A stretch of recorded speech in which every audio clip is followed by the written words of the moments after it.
तो आपने सुना कि ये वो छात्र हैं जो आने वाले दिनों में, इसमें से बहुत से ऐसे छात्र, बहुत से ऐसे युवा होंगे जो स्पेस में सेंटर पर काम करना चाहेंगे, अंतरिक्ष के क्षेत्र में काम करना चाहेंगे, अपने भविष्य को आगे बढ़ाना चाहेंगे। और इसीलिए 2017 से ही भारत सरकार ने स्पेस को लेकर जो निजी भागीदारी है उसको ओपन किया था, खोला था। मकसद यही था कि इसमें भी अर्थव्यवस्था को बढ़ाया जाए, इसमें भी संभावनाएं उभर कर आगे निकल गए। और इसीलिए स्पेस से जुड़े लगभग 150 से ज्यादा स्टार्टअप भी शुरुआत किए गए थे, युवाओं को जोड़ा गया था। लेकिन कुछ और चीजों पर नजर डाले थे कि लगातार, क्योंकि आज का दिन बेहद महत्वपूर्ण होने वाला है और हर एक जानकारी बेहद महत्वपूर्ण है। क्या सूरज की गर्मी से पिघल नहीं जाएगा सूर्ययान?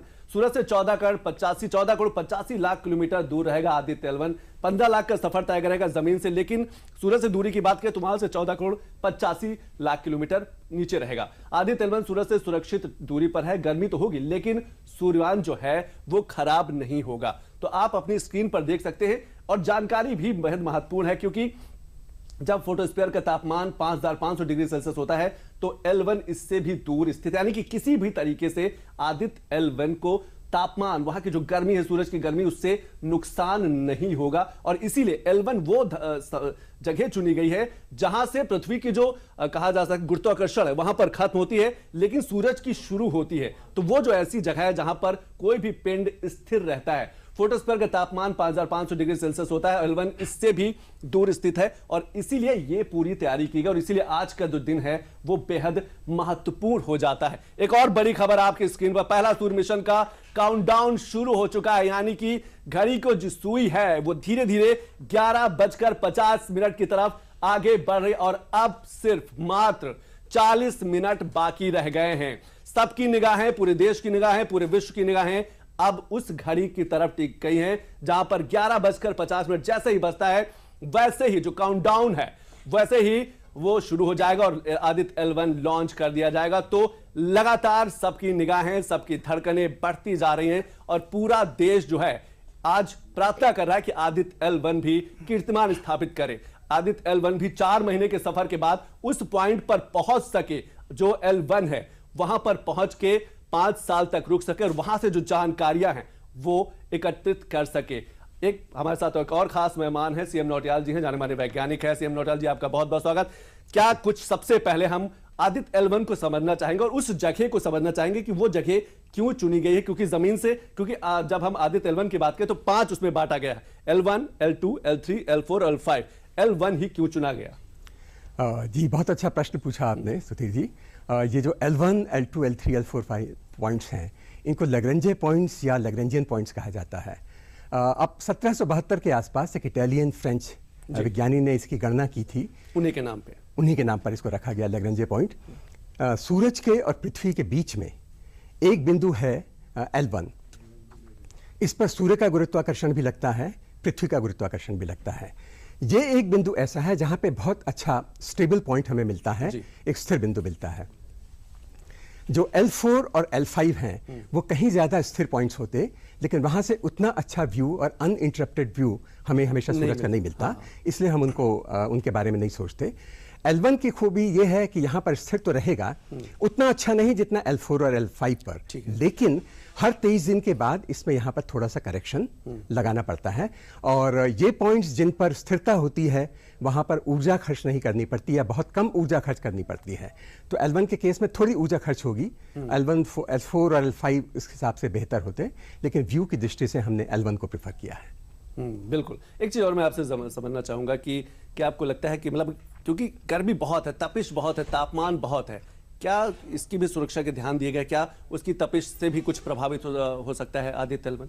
प्रभावित नहीं होगा। आप अगर देखें, जब भी हमारा कोई मिसाइल या कोई अंतरिक्ष यान इस वातावरण में से होकर जाता है तो घर्षण या फ्रिक्शन के कारण उसकी बाहरी सतह पर बहुत गर्मी प्रोड्यूस होती है और तापमान बहुत ज़्यादा बढ़ जाता है। अभी भी अगर हम देखें, जो पार्कर स्पेस प्रोब है वो हमसे हमारी तुलना में सूरज के खैर ज़्यादा पास है, पर उसकी सतह पर तापमान करीब 800 डिग्री सेल्सियस का है।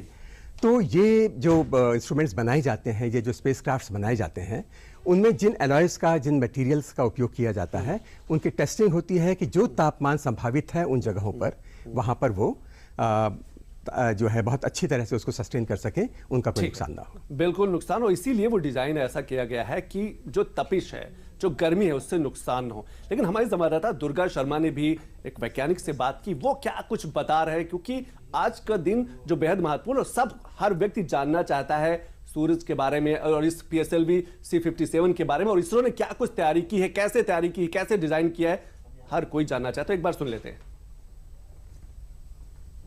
चांद पर जय के बाद अब सूर्य पर विजय की बारी है और इसकी उल्टी गिनती भी शुरू हो चुकी है। हम इस समय लखनऊ के नक्षत्रशाला में हैं और यहाँ पर जिस तरह से हमें चंद्रयान 3 के समय में उत्साह नजर आया था, कुछ वैसी ही उमंग की लहर आज भी है और सुबह से यहाँ पर तैयारी हो रही है। हमारे साथ यहाँ उत्तर प्रदेश एस्ट्रोनॉट क्लब के सदस्य भी हैं जिन्होंने यहाँ पर दूरबीन की व्यवस्था की है और ये सुबह से इस क्षण को देखने के लिए उत्साहित हैं। हम इनसे जानेंगे कि क्या कुछ इनकी तरफ से तैयारी की गई है। मैम, जैसा हम लोग जानते हैं आज आदित्य L1 लॉन्च होने वाला है, तो सूर्य की स्टडी के लिए हमने यहाँ टेलीस्कोप लगाया है। इसकी मदद से हम सूर्य में उठने वाले स्पॉट को, सोलर फ्लेयर्स को देख सकते हैं और जो भी देखने आएगा वो अपनी आंखों से, क्योंकि सन को हम डायरेक्ट नहीं देख सकते, तो हम टेलीस्कोप के थ्रू उसको देख के उसकी प्रॉपर्टीज़ जो भी है उनके बारे में जान सकते हैं।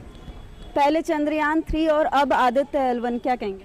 देखिए, चंद्रयान 3 एक कामयाब मिशन रहा है चंद्रयान 3 में, और चंद्रयान 2 में भी था, जिससे कि हमने सीखते हुए आगे बढ़ा। और ये जो आदित्य 1 मिशन है, ये जो हम सूरज की जो सोलार वेव है उनको अध्ययन करने के लिए, उसके मैग्नेटिक फील्ड से क्या असर आता है पृथ्वी में, उसको देखने के लिए, और नॉर्थ पोल और साउथ पोल में जो पृथ्वी में अरोरा देखते हैं उनके ऊपर क्या असर आता है, और जो पृथ्वी के एटमॉस्फेयर है क्या चीज़ उससे असर होगा, इसको अध्ययन करने के लिए हम जो लॉरेंज 1 पोजीशन है उस पर आदित्य 1 को हम स्थापित करने के लिए आज प्रक्षेपण करने वाले हैं पूरे इंडिया से। भारत अंतरिक्ष की दुनिया में अगवा नजर आ रहा है।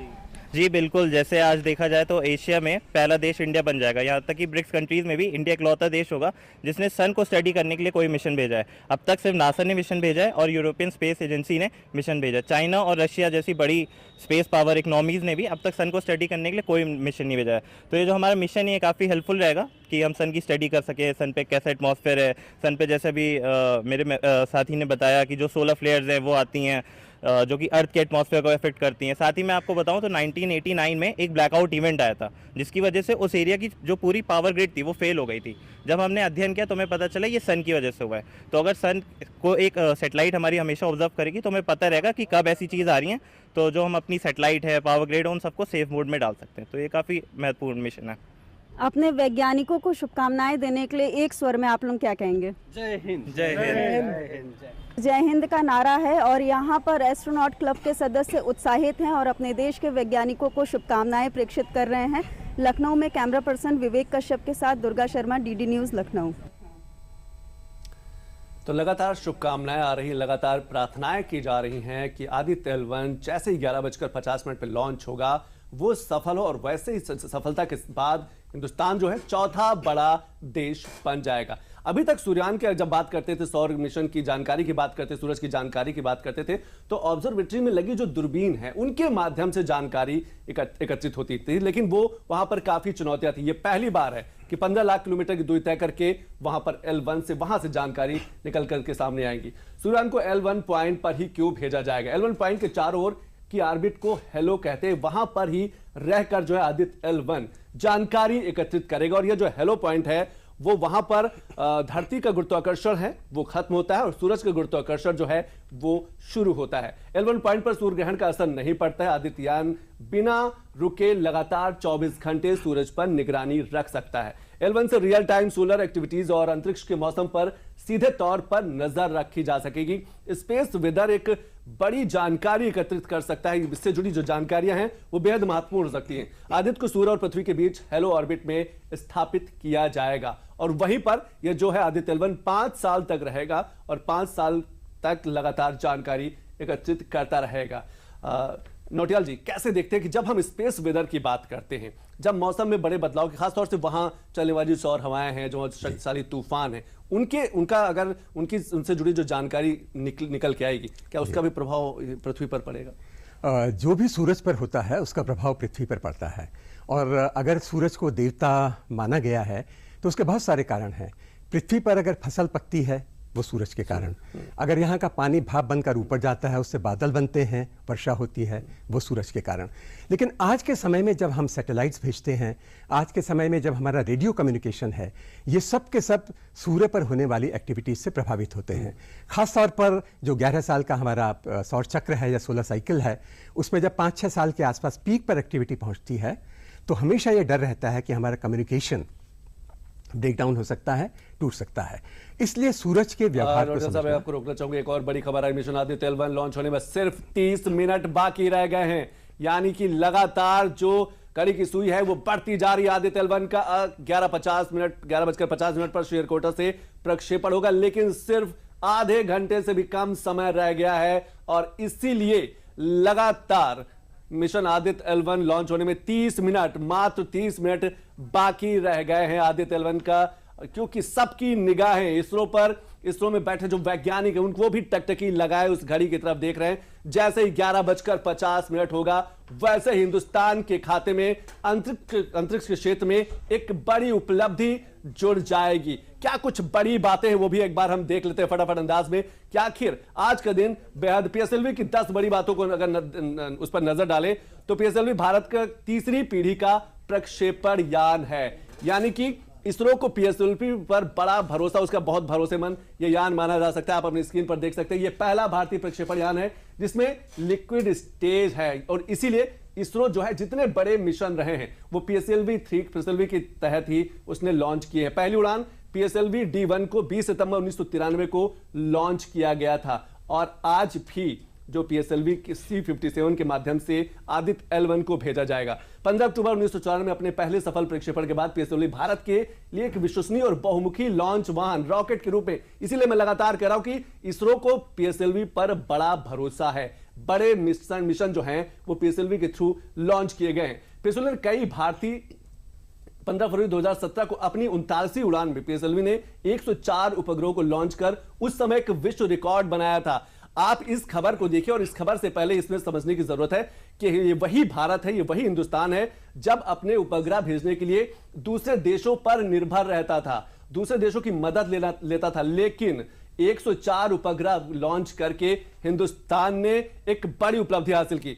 और आपको अब सीधे लिए चलते हैं इसरो, जहां पर अब से कुछ ही देर बाद आप अपनी स्क्रीन पर देख सकते हैं केंद्रीय मंत्री जितेंद्र सिंह वहां पर मौजूद हैं। देश भर के जो बड़े वैज्ञानिक हैं इस गवाही से सफलता के साक्षी बनना चाहते हैं। आप अपनी स्क्रीन पर देख सकते हैं कि लगातार सबकी निगाहें